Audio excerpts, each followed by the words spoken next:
أشرقت نفسي بنور من فؤادي حينما رددت يا رب العباد وانتشت روحي وصار الدمع. Also the other ayah when Allah Jalla wa Ala says وَلَوْ أَنَّنَا نَزَّلْنَا إِلَيْهِمُ الْمَلَائِكَةَ وَكَلَّمَهُمُ الْمَوْتَ وَحَشَرْنَا عَلَيْهِمْ كُلَّ شَيْءٍ قُبُلًا مَا كَانُوا لِيُؤْمِنُوا إِلَّا أَنْ يَشَاءَ اللَّهُ. And even if we did send angels unto them and the deed would speak to them, and we gather together all things before their very eyes, they are not going, or they are not the ones to believe unless it is the will of Allah Jalla wa Ala, or unless it is the plan of Allah Jalla wa Ala. إِلَّا أَن يَشَاءَ اللَّهُ. And also the other ayah, وَلَوْ شَاءَ رَبُّكَ مَا فَعَلُوهُ. And if it had been the will of your Lord, they would have all believed and all who are on the earth. وَلَوْ شَاءَ رَبُّكَ لَآمَنَ مَنْ فِي الْأَرْضِ كُلُّهُمْ جَمِيعًا. So those ayat confirm that, first of all, the people will not will except after the will of Allah Jalla wa Ala, or except within the will of Allah Jalla wa Ala. This is one thing. And when they do something, they don't do anything except with the will of Allah Jalla wa Ala. This should be clear. Okay, previously we have confirmed that Allah Jalla wa Ala knew everything. This is the first important element of qadr. And this is one of the main elements of Aqeedah, of belief, that Allah Jalla wa Ala knew everything. This is one. The second point is what the author eloquently mentioned here, is that anything occurs in this globe, in the universe, in the creation of Allah Jalla wa Ala, occurs according to the will of Allah Jalla wa Ala, or within the will of Allah Jalla wa Ala. No one wills outside the will of Allah Jalla wa Ala, full stop. Here, the disbelievers will say, as Allah Jalla wa Ala quoted them, سيقول الذين أشركوا لو شاء الله ما أشركنا ولا آباؤنا.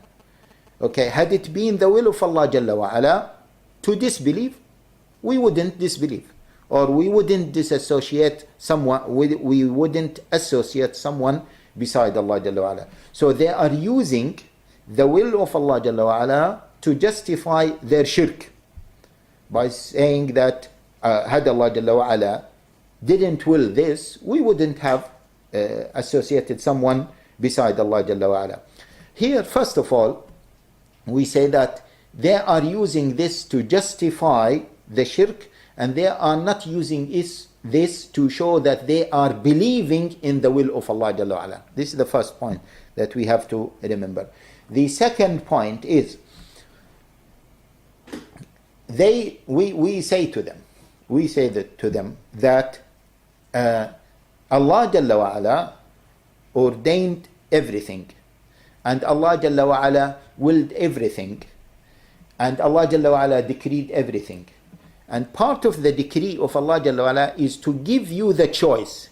That's why the author said that Allah Jalla wa Ala, despite the fact that He knew everything, everything people will do, He still commanded them to do certain things and to stop from doing other things.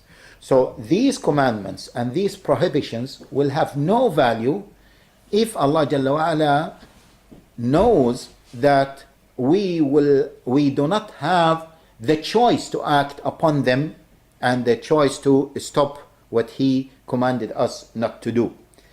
There will be no meaning, and it is against wisdom that Allah Jalla wa Ala is telling us do this, and Allah Jalla wa Ala knows that we won't be able to do it because He decreed that we won't be able to do it.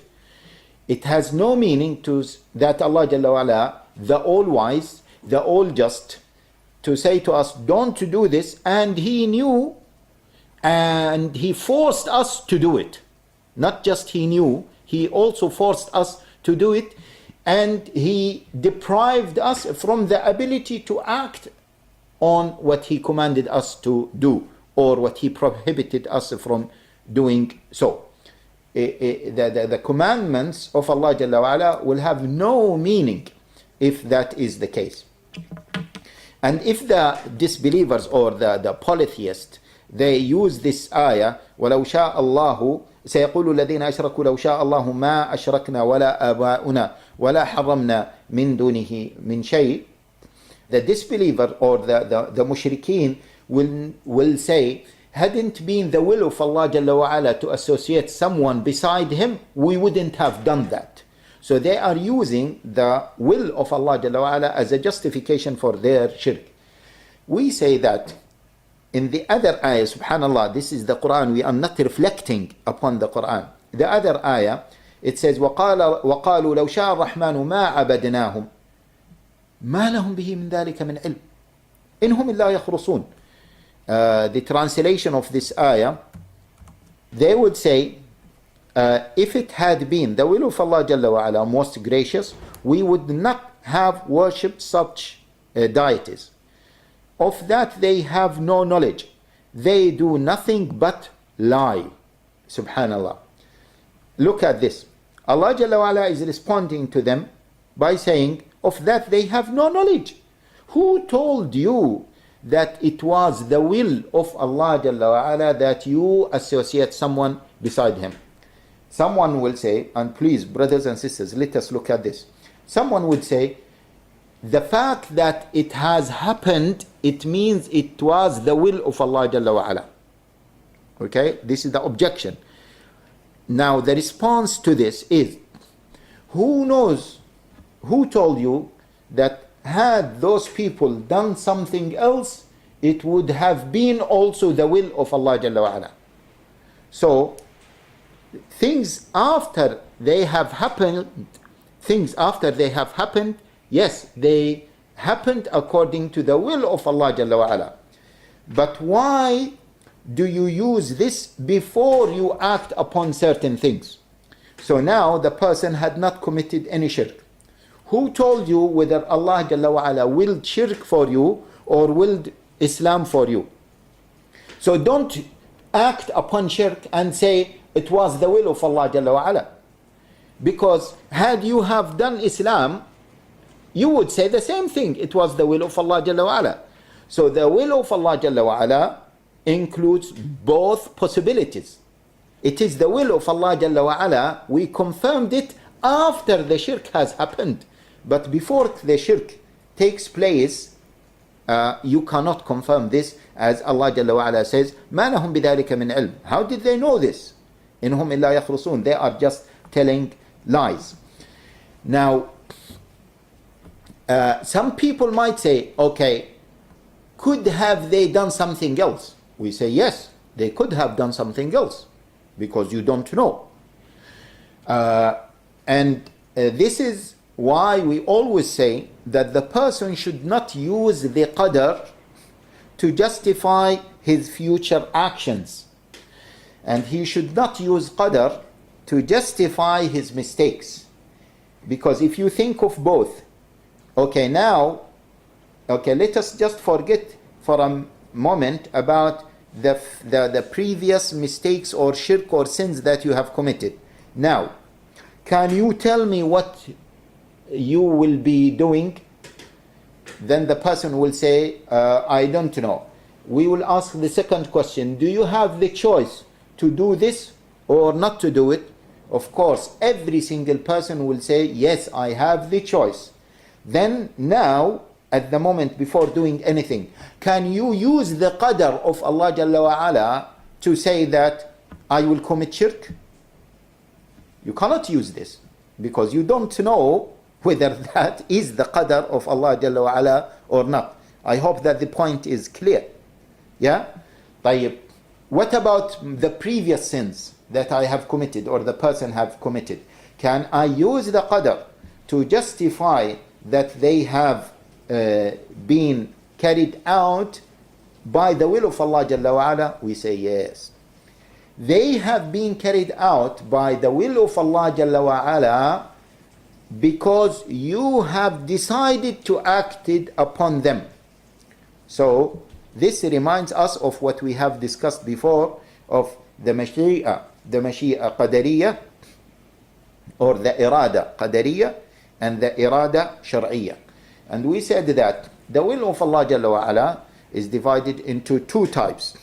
The deterministic will, the Kawniyah, in which when Allah Jalla wa Ala wills something, nothing can go against that will. And sometimes Allah Jalla wa Ala says that He likes this. He wants this from His ibad. He wants this. He decrees this upon His ibad. It means that Allah Jalla wa Ala loves this to be carried out by His ibad. It doesn't mean that although Allah Jalla wa Ala likes this, or Allah Jalla wa Ala wants this from His ibad, it means that definitely they are going to do it. Because this is just the love, what Allah Jalla wa Ala loves from His ibad. This is the Mashi'a Shar'iyya, the legislative or legislative will, okay, which is equal or synonymous to the love of Allah Jalla wa Ala for acts. So we have to distinguish between both. The will of Allah Jalla wa Ala, which is deterministic, and it cannot, no one can stop it, and it will happen as Allah Jalla wa Ala decreed. And the will of Allah Jalla wa Ala, which is equal to what Allah Jalla wa Ala wants us to do and what Allah Jalla wa Ala loves us to do. This is one thing.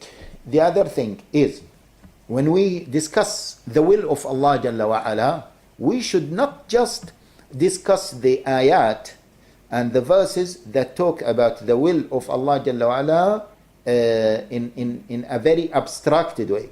We should discuss them along with the ayat that Allah Jalla wa Ala, in which Allah Jalla wa Ala commanded us to act upon certain commandments. And also we should discuss them within the ayat in which Allah Jalla wa Ala gave us the decision, and Allah, where Allah Jalla wa Ala confirmed that we have the decision. And that's why even when Allah Jalla wa Ala says, and they do not will except what Allah wills, this confirms that they have a will. They have a will, which means that human beings have a will. Human beings have a decision. And Allah Jalla wa Ala confirmed that that we earn the good deeds and we earn the bad deeds. For example, وما أصابكم من مصيبة في الأرض ولا في السماء ولا في أنفسكم إلا في كتاب من قبل أن نبرأها, and in the other ayah وبما كسبت أيديكم ونعفو عن كثير. And it is the result of what your hands have earned.